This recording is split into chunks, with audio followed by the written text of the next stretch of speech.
आवाहन पीठाधीश्वर आचार्य महामंडलेश्वर अरुणगिरी जी महाराज, जो कि एनवायरनमेंट बाबा के नाम से भी जाने जाते हैं, आज गुजरात के दौरे पे आए हैं, लंबे नारायण आश्रम में आए हैं। उनसे बात करने का प्रयास करेंगे। बाबा, किस तरह से देखते हो आज अहमदाबाद गुजरात के दौरे पर हो, लंबे नारायण आश्रम में आप अभी विराजमान हो, क्या कहना चाहते हो? यज्ञ ही जीवन है, जीवन ही यज्ञ है। सांसें हो रही हैं कम, आओ पेड़ लगाए हम। आज लंबे नारायण अहमदाबाद में इस मंदिर में आया हूँ, गुजरात में अहमदाबाद में।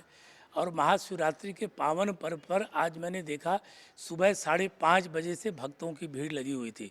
कम से कम 2-4 हज़ार लोगों ने जलाभिषेक किया होगा और भगवान भोलेनाथ से प्रार्थना किया होगा अपनी मनोकामना के लिए। और हम लोगों ने भी रुद्राभिषेक किया, पूजन किया, पाठ किया, आरती किया और भगवान से प्रार्थना किया कि पूरे भारत का विकास हो, भारत विश्व गुरु बने और गुजरात में सुख समृद्धि हो और पर्यावरण की शुद्धि हो। इस मनोकामना से हम लोगों ने पूजन पाठ इस मंदिर के प्रांगण में किया गया। यहाँ की जो महामंडलेश्वर श्री श्री 1008 गुरु माँ विश्वेश्वरी देवी जी हैं, महामंडलेश्वर ऋषि बापू हैं। तो इन लोगों ने भक्तों के साथ ऐसा अपना इनका तालमेल, ऐसा मिलाप मैंने देखा, प्रेम भाव, और इतना प्रेम भाव कि भक्त जैसे लग ही नहीं रहे थे कि इसमें सब नए हैं। आधे भक्त तो नए थे, आधे पुराने, लेकिन सब लोग लग रहे थे पुराने आश्रम से जुड़े हैं। मैंने पूछा तो लोगों ने बताया कि गुरुदेव, ये तो प्रेम और माता जी का जो वात्सल्य प्रेम है, उस प्रेम से ऐसा लगाव लोगों को लग रहा था। बड़ा आनंद आया आज पूजा पाठ करने में महाशिवरात्रि वाले दिन। बाबा, आपका नाम एक ऐसा भी है कि एनवायरनमेंट बाबा के नाम से भी आप विख्यात हो, परिचित हो। खास तौर पे न मात्र गुजरात किंतु देश पूरे में ग्लोबल वार्मिंग की सबसे बड़ी एक चैलेंज अभी सामने आ रही है। किस तरह से देखते हो? खास तौर पे लोगों को क्या कहना चाहते हो? गुजरात फर्स्ट न्यूज़ के माध्यम से लोगों को क्या अपील करना चाहते हो? एक 23 अप्रैल से बंगलामुखी महायज्ञ 108 कुंगे यहाँ पे पर्यावरण को शुद्धि के लिए, गुजरात के विकास के लिए, सुख समृद्धि के लिए बंगलामुखी यज्ञ का आयोजन इस प्रांगण में आश्रम के और किया जा रहा है कि सुख समृद्धि हो। और मैं एक हमारी यात्रा भी गुजरात में, एक मेरा संकल्प है कि जब बारिश का ऋतु आएगा तो सोमनाथ से संपूर्ण गुजरात की यज्ञ पर्यावरण यात्रा किया जाए, गांव-गांव घूमा जाए, ज़िले में घूमा जाए और लोगों को जागरूक किया जाए कि पर्यावरण को बचाया जाएगा, कि प्रदूषण मुक्त गुजरात को बनाया जाए, आरंभ किया जाए। तो सभी लोगों को 2-2 वृक्ष लगाने का संदेश दिया जाएगा और वृक्ष लगाएं, हम लोग स्वयं लगाया जाएगा। जब ये प्रदेश हरा भरा होगा, देश हरा भरा होगा, तो आदमी 100 साल अपना उम्र बिताएगा। धन तो बहुत गुजरात का विकास है, पूरे भारत का विकास है, सिर्फ गुजरात का नहीं, लेकिन पर्यावरण का बहुत नुकसान हो रहा है, उस पर कोई ध्यान नहीं दे रहा है। तो आने वाली पीढ़ी को सिर्फ धन न दिया जाए, पर्यावरण को शुद्ध वातावरण दिया जाए, हरा भरा भारत हो। जैसे आज से 40-50 साल पहले जब हम लोग भारत में भ्रमण करते थे तो गांव के स्थान के नाम नहीं जानते थे। मैं हिमालय में घूमता था तो लोगों से बोलता, फला लंबे वाला जो वृक्ष है फला स्थान पर, उस वृक्ष के पास मिलेंगे। तो वो सब निशानियां भी खत्म हो चुकी हैं प्राचीन। तो पुनः फिर वैसे ही भारत को हरा भरा किया जाए, ऐसा संदेश देना चाहता हूँ। खास करके ग्लोबल वार्मिंग की बात करते हैं, अभी फरवरी का मंथ चल रहा है, तभी से गर्मियां शुरू हो चुकी है। हालांकि गर्मियां मार्च महीने से स्टार्ट होती है गुजरात में। देखने को आए तो गवर्नमेंट को क्या अपील कुछ करना चाहते हो कि खास करके गुजरात की, अच्छा ये मुद्दा भी बहुत ही अभी चल रहा है कि गुजरात की जो नदियां है वो मूर्तावस्था में चल जा रही है। जिस तरह से अहमदाबाद शहर की जो आइडेंटिटी है, साबरमती नदी, नर्मदा नदी जो है सबसे बड़ी नदी है, गुजरात की जीवादोरी है, उसमें से भी अभी पानी कम हो रहा है। साबरमती में भी वही स्थिति है। सूरत की जो नदी है, तापी नदी है, उसका भी ये हाल है। तो खास करके गवर्नमेंट को क्या कहना चाहते हो? क्योंकि ये सबसे बड़ा प्रकृति का जो सब्जेक्ट लेके आप साथ में चल रहे हो, आस्था के साथ, श्रद्धा के साथ, एनवायरनमेंट प्रकृति के को भी साथ लेके चल रहे हो, किस तरह से देखते हो, क्या अपील करना चाहते हो?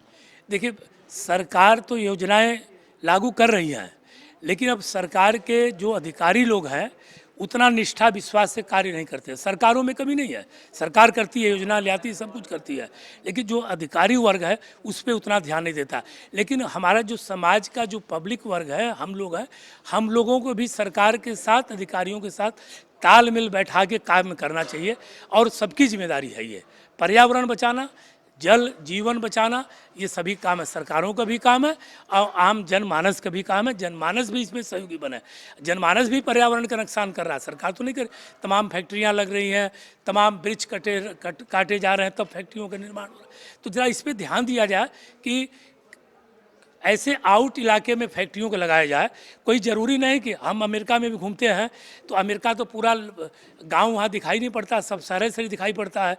तो वहाँ ग्रामीण इलाके में भी फैक्ट्रियाँ लगती हैं और यहाँ तो सारे लोग हमारे देश में तो लोग शहर की तरफ ही गांव छोड़ के भाग के आ रहे हैं। तो गांव को बचाने का काम किया जाए कि फैक्ट्रियाँ जो है शहर से दूर लिया जाए और जो गाँव में जहाँ प्रदूषण न पैदा हो दूर इलाके में लगाया जाए फैक्ट्री। यहाँ गुजरात में बहुत फैक्ट्रियाँ। मैं मोरबी गया था, मोरबी में बड़ा प्रदूषण है।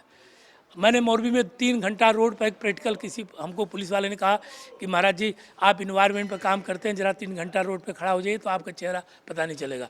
तो लगभग 2.5 घंटे हम रोड पे खड़ा होकर के अपने आप को महसूस किया तो सच में हमारे चेहरे पर इतनी प्रदूषण जम गई थी। तो ये सब सरकारों के साथ साथ हम लोगों का काम है, पूंजीपतियों का काम है। पूंजीपति भी बड़ा नष्ट करते हैं, पर्यावरण को नुकसान पहुंचा रहे हैं। तो उनको भी होना चाहिए कि कैसे पर्यावरण को बचाया जाए, कैसे वृक्ष लगाया जाए।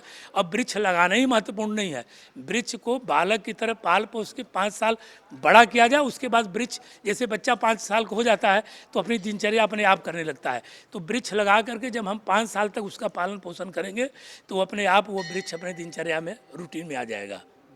गुजरात में आए हो, आपका दौरा है, तो गुजरात की जनता को क्या कहना चाहते हो, खास तौर पे जो एनवायरनमेंट का पूरा जो सब्जेक्ट है उसके बारे में, जो ग्लोबल वार्मिंग का चैलेंज है उसके लिए? यज्ञ ही जीवन है, जीवन ही यज्ञ है। सांसें हो रही हैं कम, आओ पेड़ लगाए। हम लोग जन्मदिन मनाते हैं, पुण्यतिथि मनाते हैं, शादी के सालगिरह मनाते हैं। तो जन्म पर्यावरण दिवस के रूप में लोग मनाएं, 2-2 वृक्ष लगाने का काम। शादी के सालगिरह पर भी 2-2 मनाते हैं लोग, देखता हूँ। तो 2-2 वृक्ष लगाने का संकल्प हो। अब हर व्यक्ति अगर अपने जन्मदिन पर 2-2 वृक्ष लगाए, शादी के सालगिरह पर लगाए, पुण्यतिथियों पर लगाए, तो आप समझिए कि भारत कितना सुंदर हो जाएगा। अद्भुत भारत होगा जो प्राचीन काल में शास्त्रों में वर्णित होता है कि ऐसा अयोध्या था, ऐसा वृंदावन था, ऐसा काशी था, द्वारिकाधीश ऐसा था, सोमनाथ ऐसा, वैसा ही हो जाएगा जब ऐसा संकल्प हम लोग लेंगे। तो ऐसा ही संदेश देना मैं चाहता हूँ कि जन्मदिन पर जन्म पर्यावरण दिवस के रूप में सब लोग मनाया जाए। बहुत बहुत साधुवाद, धन्यवाद आपके दर्शकों को, आप लोगों को 2-2 वृक्ष लगाने का संकल्प ले। મહારાજ એ સ્પષ્ટપણે માની રહ્યા છે કે ગુજરાતની અંદર જો આખો આવનારા જે સમયની અંદર સૌથી જે મોટી ચેલેન્જ છે ગ્લોબલ વોર્મિંગની ચેલેન્જ, તેને સામે લડવા માટે તમામ લોકોએ બે જે વૃક્ષ છે તે લગાવવા જોઈએ, તે તેઓ દ્વારા ગુજરાત ફર્સ્ટ દ્વારા અપીલ જે છે તે કરી રહ્યા છે। કેમેરામેન વિજય પરમાર સાથે કલ્પિન ત્રિવેદી, ગુજરાત ફર્સ્ટ, અમદાવાદ।